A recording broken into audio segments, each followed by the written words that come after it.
นี้ปกติใช้กี่อันนะ มีใช้อันนี้ปั๊มอันนี้ซื้อมาจากญี่ปุ่นใช่ไหมเพราะว่าคิดเป็นคิวไม่เก่งวางมันก็จะเป็นแค่ฝุ่นๆนะคะอย่างเงี้ยแล้วมันก็ใช่แล้วมันจะเช็ดออกง่ายอย่างเงี้ย แล้วต่อห่างมาดูซิ นี่นะคะใช้เป็นอันนี้เขียนเป็นแบบก็เหมือนแบบพอเขามีให้ก็ลากแล้วก็ต่อหางอะไรอย่างเงี้ย แต่เลยนะเนี่ย เลยใช่ไหมเขียนเลยใช่ไหม แล้วเสร็จยัง อ่ะเนี่ยประมาณเนี้ยค่ะประมาณเนี้ยเลยใช่ปะ ปัดคิ้วก่อนปัดคิ้วถ้ามันเลยนะคะมันมีปัญหาตรงมันเลยนิดนึงต้องมีอุปกรณ์อีกอันนึง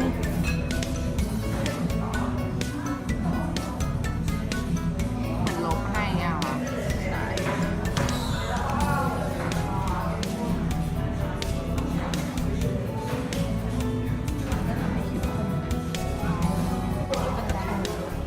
เรียนแบบมันสำหรับคิ้วเลยค่ะหรือมันเป็นไฮไลท์แบบ เป็นไฮไลท์ต่างๆ เหมือนแบบเวลา แต่ว่าถ้ากับคิ้วมันง่ายไงแต่ว่าเวลาที่หนูปัดคิ้วอะต้องย้อนเพราะจริงๆคิ้วสวยไงยังไม่ย้อนก่อนแล้วก็ค่อยหวี เนี่ยกำลังคิดว่าต้องทำยังไงให้มันบางทีชอบเขียนแล้วข้างในมันก็ยังแหว่ง โบๆนะ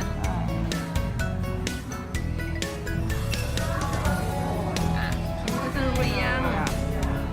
แต่ว่าถ้าถือว่าเราเปลี่ยนอุปกรณ์นิดหน่อย โดยการใช้ อันนี้คือใช้เป็นอายแชโดว์ก็ได้ เม็ดมันไม่ไปมันจะแน่นๆคิ้วชอบเข้มหน่อย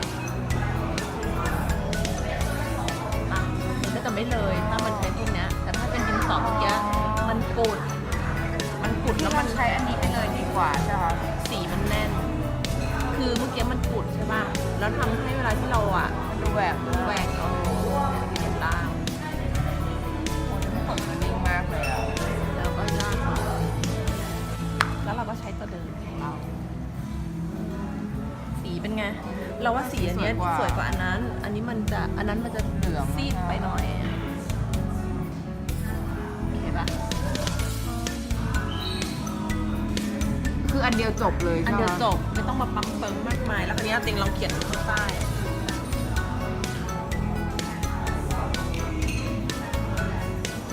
นิดๆแล้วก็เอานิ้วแตะๆก่อน นะคะ เอาชิ้นๆดูหน่อยกันกดถูๆเบาๆคิ้วก็จะเด้งนอนเนี่ยเวลาทำโอเคป่ะเวลาที่เราจะดูใช่ไหมเวลาเราจะทำคิ้วหรือทรงคิ้ว เวลาคิ้วเนี่ยก็ต้องคุมตาใช่ไหมคุมตาตัวเอง ประมาณนี้ คือถ้าสั้นเกินไปไม่สวยนะคะ แล้วก็เลือกให้เข้ากับสีผิว ไม่ใช่ว่าสีผมนะ คือเลือกเข้ากับสีผิว บางคนเนี่ยถ้าเกิดว่าเป็นคิ้วอ่อน บางคนก็ผมทองอ่ะทุกคน เลือกเป็นต้องสีแดง คือเรามีความคิดมาตลอดว่าสีคิ้วต้องแบบ เวลาเริ่มก็เริ่มนี้นะคะเมื่อกี้อุปกรณ์น้องนะคะ แต่อันนี้เราก็เป็นอุปกรณ์ของเรา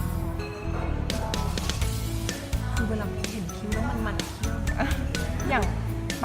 รงที่ใช้อะค่ะพี่ฝนเราต้องเลือกแปรงยังไงให้แบบ เลือกแปรงยังไงเลือกแปรง คิ้ว แปรงที่มันเป็น เล็กหน่อยอะค่ะ ปลายมันจะแข็งหน่อย แต่ไม่ได้ว่าแบบแข็งโป๊กนะ คือแข็งหน่อยแล้วเก็บสี มีแนะน มีแนะนำของชูของอนาสตาเซียก็ดี ำเพราะบางทีเป็นคนแบบแต่งแบบจำๆเขามาแล้วบางทีแบบไม่รู้ว่าจริงๆเราต้องซื้อ มันจำ แบ เป็ บ น ไหนอะไรเงี้ยก็เลยแบบ ไม่รู้จะซื้ออะไร ใช่ไม่รู้ว่าแล้วแปรงอันไหนดีมันก็คือแล้วแปรงที่มันแบบไม่แพงกับแพงมันต่างกันแค่ ต่าง ไหน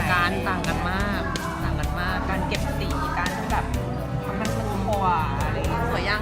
มาแล้วเย่ ป้าสีสวยกว่า ไม่ต้องใช้ที่ปั๊มไม่ต้องใช้อะไรเลย ใช่ง่าย ต จั อง นแล้วเวลาเราปัดเราก็ปัดให้มันย้อนนะ ใช่ แล้วดูดีขนคิ้วดูสิยิ้มหวานสวยเรียบร้อยขอบคุณค่ะ